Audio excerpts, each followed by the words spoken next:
Hello students, आज हम पढ़ेंगे वेक्टर्स का क्रॉस प्रोडक्ट। मैंने तुम्हें बताया था वेक्टर्स में दो तरह के प्रोडक्ट होते हैं, एक होता है स्केलर प्रोडक्ट, दूसरा होता है क्रॉस प्रोडक्ट। जो स्केलर प्रोडक्ट है उसको अपन डॉट प्रोडक्ट से भी डिनोट करते हैं, क्योंकि अपन उसमें एक डॉट भी लिखते हैं। उसको स्केलर प्रोडक्ट क्यों कहते हैं? क्योंकि उसका जो फाइनल आंसर होता है वो एक नंबर होता है।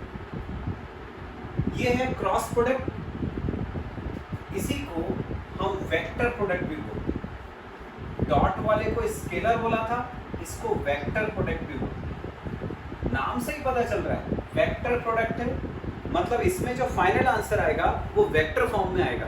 That's why it is called vector product. Vector के फॉर्म में आएगा मतलब नंबर नहीं आएगा, आई जे के फॉर्म में आएगा, जैसे 2i + 3j + 4k, इस टाइप का कोई आंसर आएगा, इसलिए अपन इसको वेक्टर प्रोडक्ट बोलते हैं। अब ये होता क्या है वो समझते हैं। सपोज एक वेक्टर है a, एक वेक्टर है b, और दोनों के बीच का एंगल है थीटा। तो इन दोनों वेक्टर्स का जो क्रॉस प्रोडक्ट है इसको हम लिखते हैं a cross b equal to, formula होता है इसका mod a mod b sin theta into unit vector n। ये जो यूनिट वेक्टर होता है ये ऐसा वेक्टर होता है जो a और b दोनों के प्लेन के परपेंडिकुलर होता है। मतलब यदि मान लो जैसे a और b अपने इस प्लेन में बने हुए दो वेक्टर a और b, तो ये जो n वेक्टर होगा यूनिट वेक्टर मतलब इसकी लेंथ 1 है, वो कैसा होगा? a और b दोनों के प्लेन के साथ परपेंडिकुलर, ऐसा वेक्टर। ठीक है, तो ये तो हो गया n। तो जो मैंने बताया इसके अकॉर्डिंग n a और b दोनों के साथ परपेंडिकुलर होता है। n is perpendicular to a, n is perpendicular to b। अब यदि मान लो a और b जो दो वेक्टर्स हैं ये आपस में पैरेलल हो, तब क्या होगा? If a is parallel to b, यदि पैरेलल हुए तो दोनों के बीच में कोई एंगल नहीं बनेगा, थीटा की वैल्यू हो गई 0। अब जब यहाँ थीटा की जगह 0 रखेंगे तो आएगा साइन 0, साइन 0 0 होता है, तो ये पूरा 0 हो जाएगा। मतलब पैरेलल वेक्टर्स के लिए a क्रॉस b की वैल्यू 0। याद रखना है, जब भी दो वेक्टर्स पैरेलल होते हैं तो उनके लिए a क्रॉस b 0 होता है। जबकि तुम्हें याद हो तो अपन ने पढ़ा था a डॉट b 0 होता है फॉर परपेंडिकुलर वेक्टर्स। जब वेक्टर्स परपेंडिकुलर होते हैं तो उनका डॉट प्रोडक्ट 0 होता है, जब वेक्टर्स पैरेलल होते हैं तो उनका क्रॉस प्रोडक्ट 0 होता है। यदि मान लो दो वेक्टर्स सेम हैं, हमने a वेक्टर को ही दो बार ले लिया a क्रॉस a, तब भी कोई कंडीशन। यदि एक ही वेक्टर को दो बार ले रहे हो तो फिर कोई एंगल नहीं बन रहा उनके बीच में, थीटा फिर 0, साइन 0 0, फिर 0 हो जाएगा ये पूरा। तो a क्रॉस a की वैल्यू 0। मतलब जब दो वेक्टर्स सेम है तब भी क्रॉस प्रोडक्ट 0, जब दो वेक्टर्स पैरेलल है तब भी क्रॉस प्रोडक्ट 0। अब यदि मान लो अपन जो तीन एक्सिस के लॉन्ग यूनिट वेक्टर्स होते हैं उनको लें, ये i j और k। i होता है long x axis unit vector, ये लॉन्ग y एक्सिस, और k ऐसा होता है दोनों के साथ परपेंडिकुलर लॉन्ग z एक्सिस। अब यदि मान लो अपन निकालें i cross i, same vector को दो बार लिया मतलब 0। सिमिलरली j क्रॉस j वो 0, सिमिलरली k क्रॉस k वो 0। तो i cross i, j cross j या k क्रॉस k ये सब 0 होते हैं। यदि मान लो हमने लिया i क्रॉस j, ये वाले फॉर्मूले से अपन वैल्यू निकालें इसकी। a का मॉड, वैसे यहाँ पहला वेक्टर i है तो i का मॉड, b का मॉड सेकेंड वेक्टर j है, j का मॉड साइन थीटा, थीटा दोनों के बीच का एंगल, i है लॉन्ग x एक्सिस, j है लॉन्ग y एक्सिस, दोनों के बीच का angle 90 degree, sine 90 degree into n। अब मैंने क्या बोला था, n ऐसा यूनिट वेक्टर होता है which is perpendicular to both. तो तुम्हें दिख रहा है आई और जे दोनों के साथ परपेंडिकुलर के ऐसा रहेगा, दोनों के साथ 90 डिग्री, यहां पर आ जाएगा के। तो आई क्रॉस जे इक्वल टू होता है, ये 1 हो गया क्योंकि यूनिट वेक्टर का मॉड है, ये भी 1 हो गया, साइन 90 भी 1 होता है, तो बचा के। तो आई क्रॉस जे इक्वल टू होता है के। सिमिलरली यदि हम निकालते हैं जे क्रॉस के, तो जैसे आई क्रॉस जे में के आया, वैसे जे क्रॉस के का परपेंडिकुलर आई, तो जे क्रॉस के में आई आएगा। सिमिलरली के क्रॉस आई इक्वल टू जे हो जाएगा, ऐसा आ गया। अब जैसे मैंने बोला था कि जो क्रॉस प्रोडक्ट है दो वेक्टर्स का, ये वेक्टर प्रोडक्ट होता है, इसका आंसर वेक्टर फॉर्म में आता है, आईजेके के फॉर्म में आता है। आईजेके के फॉर्म में आने की वजह से, वेक्टर फॉर्म में आने की वजह से ए क्रॉस बी और बी क्रॉस ए बराबर नहीं होते, दोनों में कुछ अंतर होता है। क्या अंतर होता है? यदि मान लो ए और बी ऐसा है, इस प्लेन में लाई करते, तो ए क्रॉस बी का जो डायरेक्शन होगा, एन बताएगा वो डायरेक्शन जो मैंने बोला दोनों के साथ परपेंडिकुलर होता है। तो ए क्रॉस बी का डायरेक्शन यदि ऐसा है, तो यदि तुमने बी क्रॉस ए निकाला, तो उसका डायरेक्शन उन दोनों के साथ परपेंडिकुलर तो रहेगा और अपोजिट, वो नीचे की तरफ। मतलब सपोज यदि आई क्रॉस जे के बराबर था, ये के ऐसा पॉजिटिव आई, पॉजिटिव जेड एक्सिस के, तो यदि अपन जे क्रॉस आई निकालेंगे तो हो जाएगा अलॉन्ग नेगेटिव जेड एक्सिस, तो हो जाएगा माइनस। ठीक है, तो ए क्रॉस बी यदि ऊपर की तरफ जाता है तो बी क्रॉस ए नीचे की तरफ जाता है, डायरेक्शन अपोजिट हो जाता है। इसीलिए A cross B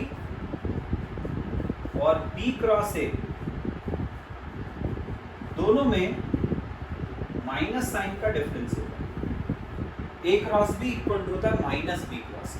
dot product में ऐसा नहीं था, दो वेक्टर्स का डॉट प्रोडक्ट तुम निकालो, ए डॉट बी या बी डॉट ए, तो वो बराबर ही आता है। क्यों? क्योंकि उसमें जो आंसर था वो नंबर था, उसमें डायरेक्शन था ही नहीं, इसीलिए उसमें फर्क नहीं पड़ता, पर इसमें पड़ता है क्योंकि ये वेक्टर प्रोडक्ट है। तो अब यदि अपन इस कंसेप्ट को यहां यूज करें, तो यदि आई क्रॉस जे के है, तो जे क्रॉस आई निकालेंगे वो माइनस के होता है, तो जे क्रॉस आई होता है माइनस के। सिमिलरली यहां के क्रॉस जे ये होता है माइनस आई, आई क्रॉस के ये होता है माइनस जी, ऐसा। अब ये अपन को पता चल गया आई क्रॉस जे, जे क्रॉस के। अब ये सारी वैल्यूज को याद रखने का एक तरीका बता। यहां हमने लिखा आई जे के, इनको अपन ऐसे कनेक्ट कर, जो मैंने साइक्लिक ऑर्डर लिखा है, यदि उसके साथ चलोगे तो पॉजिटिव, उसके अपोजिट जाओगे तो नेगेटिव। इससे तुम्हें ये वाले फॉर्मूले याद हो जाएंगे। जैसे अपन यूं आए, आई क्रॉस जे तो के हो जाएगा, ये वाला बन गया। जे क्रॉस के तो आई हो जाएगा, ये वाला फॉर्मूला बन गया। के क्रॉस आई तो जे हो जाएगा, ये वाला फॉर्मूला। और यदि उसका उल्टा जाते हैं अपन, आई क्रॉस जे की जगह हम आई क्रॉस जे ना जाकर यदि जे क्रॉस आई है, तो जो मैंने एरो बनाया हुआ है उसके उल्टा जाए, यूं ना जाके यदि ऐसे आओगे तो फिर वो माइनस के हो जाएगा। ऐसे यदि जे क्रॉस के नहीं जाओगे, के क्रॉस जे जाओगे तो वो माइनस है। बस इसको याद रख लो, इस फिगर को, तो उससे तुम्हें ये वाले फॉर्मूले जो हैं वो याद हो जाएंगे। अब बच्चों को देखते हैं कि यदि अपने को दो वेक्टर्स दिए हैं आई जे के फॉर्म में और हमें क्रॉस प्रोडक्ट निकालना है, तो उसको अपन कैसे कैलकुलेट करें। सपोज एक वेक्टर है a1i plus b1j plus c1k दूसरा वेक्टर है a2i plus b2j plus c2k, और हमें निकालना है a cross b। a cross b निकालने के लिए हमें इन दोनों को लेकर बनाना होता है एक डिटर्मिनेंट। डिटर्मिनेंट का मतलब होता है ये ऐसी दो वर्टिकल लाइंस के बीच में अपन को एलिमेंट्स को लिखना है। जब ऐसी दो वर्टिकल लाइंस के बीच में हम कुछ नंबर्स को, कुछ अल्फाबेट्स को लिखते हैं तो अपन उसको डिटर्मिनेंट बोलते हैं। डिटर्मिनेंट में जो ऐसे में लिखा जाता है हॉरिजॉन्टली, इनको अपन रोज बोलते हैं। जो ऐसे में लिखा जाता है इनको रोज बोलते हैं। जो ऐसे में लिखा जाता है वर्टिकल में, ऐसे में, इनको अपन कॉलम्स बोलते हैं। ये कॉलम्स कहलाते हैं, ठीक है। तो अब अपन क्या करेंगे, जो दो वेक्टर थे इन दोनों को लेकर डिटर्मिनेंट बनाएंगे। डिटर्मिनेंट में जो फर्स्ट रो बनती है वो होती है i j k, हमेशा ऐसी रहेगी, हमेशा i j k रहेगी। फर्स्ट रो बन गई i j k। Second row में अपन लिखते हैं जो फर्स्ट वाला वेक्टर है उसमें i j k के कोफिशिएंट्स, i j k के सामने वाले वेक्टर, फर्स्ट वाले वेक्टर a1 b1 c1, ये लिखिए। अगली रो में जो सेकेंड वाला वेक्टर है उसमें i j k के कोफिशिएंट्स, यहाँ पर i j k के कोफिशिएंट a2 b2 c2, ये लिखिए। बन गया डिटर्मिनेंट। अब हमें इस डिटर्मिनेंट को सॉल्व करना है। सॉल्व कैसे करते हैं वो देखिए। इसको सॉल्व करने के लिए हम सबसे पहले लेते हैं फर्स्ट रो का फर्स्ट एलिमेंट i लिया। ये i जिस रो और जिस कॉलम में आ रहा है उसको अपन ने छुपा लिया। ये i जिस रो और जिस कॉलम में आ रहा है उसको छुपा लिया। बचा b1 c1 b2 c2। तो हम क्या करेंगे, ये जो i अपन ने लिया था पहला एलिमेंट उसको लिखा, ये इसको और इसको छुपा के जो बचा b1 c1 b2 c2 उसको हमने एक छोटे डिटर्मिनेंट के फॉर्म में, मतलब ऐसी वर्टिकल लाइंस के बीच में ऐसे लिख दिया, ठीक है। ये i का काम हो गया। आगे चले, फर्स्ट रो का सेकंड एलिमेंट j, बीच वाले एलिमेंट को माइनस में लेते हैं, हमेशा माइनस में लेना है, तो माइनस j। अब उसके साथ फिर ऐसा लिखना है। उसके लिए जैसे अभी i को छुपाया था मैंने रो और कॉलम को, वैसे j की रो और कॉलम को हाइड करेंगे। ये रो और ये कॉलम इनको छुपा लिया। क्या बचा, a1 c1 a2 c2, a1 c1 a2 c2, ऐसा आ गया। तीसरा एलिमेंट लिया k, इसकी रो और कॉलम को छुपाया, बचा a1 b1 a2 b2। तीसरा एलिमेंट k,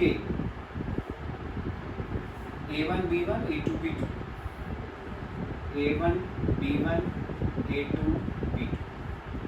ऐसे अपन ने इसको ओपन करें। फर्दर सिंप्लीफाई करेंगे। फर्दर सिंप्लीफाई ऐसे होता है, i लिया, इसको सॉल्व करना है। ये माइनस ये b1 c2 minus b2 c1, ऐसे। पहले इसको इससे इंटू करा, माइनस ये इंटू ये, फिर माइनस j, इसको इससे इंटू करा, माइनस ये इंटू ये, प्लस के,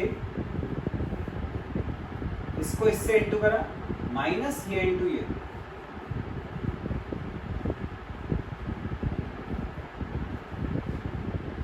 आगे अपना क्रॉस। देख रहे हो तुम, आंसर i j k के फॉर्म में आता है। i j k के फॉर्म में आ रहा है मतलब वेक्टर फॉर्म में। चलो एक एग्जांपल करके देखते हैं। मान लो एक वेक्टर है i प्लस 2j और दूसरा है j माइनस k। अब हमें निकालना है इन दोनों का क्रॉस प्रोडक्ट। तो हम डिटर्मिनेंट बनाएंगे। पहली रो i, जे के हमेशा बनती है वैसे। सेकेंड रो में मैंने बोला था जो वेक्टर पहले होगा उसमें आई जे के सामने वाले नंबर। यहाँ देखो ये वाला वेक्टर पहला है, इसमें आई जे के की कोफिशिएंट, आई के सामने 1 है, जे के सामने 2 है, के है ही नहीं, के नहीं है मतलब इसका कोफिशिएंट 0। सेकेंड वेक्टर लेते हैं, आई के सामने कुछ है नहीं है 0, जे के सामने कुछ है 1, के के सामने -1। कोफिशिएंट्स लिख दिया है। अब सिंप्लीफाई, आई लिया, ये जिस रो और जिस कॉलम में आ रहा है उसको छोड़ दिया, बचा 2 0 1 -1, ऐसा आ गया। अगला एलिमेंट लिया, लेकिन मैंने बोला था पहला प्लस फिर बीच वाला माइनस लेना है, लास्ट वाला फिर प्लस, ये प्लस ये माइनस वो प्लस। जे के सामने हमेशा हमें माइनस लेना है, माइनस जे लिए, फिर इसकी रो और कॉलम को छोड़ दिया। अब बचा 1 0 0 -1 प्लस लास्ट वाला लिया के, फिर इसकी रो और कॉलम को छोड़ो 1 2 0 1।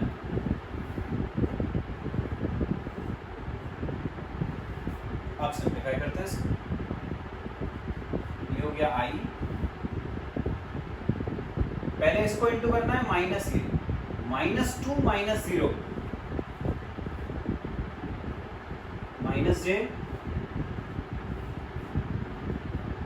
-1 -0 प्लस के 1 -0, ऐसा ये हो गया -2 -0 मतलब -2i, -1 -0 -1 इंटू -2 प्लस जे 1k मतलब k, -2i प्लस जे प्लस के, आ गया दोनों का क्रॉस प्रोडक्ट। तो इस तरह से बच्चों अपन दो वेक्टर्स के बीच का क्रॉस प्रोडक्ट कैलकुलेट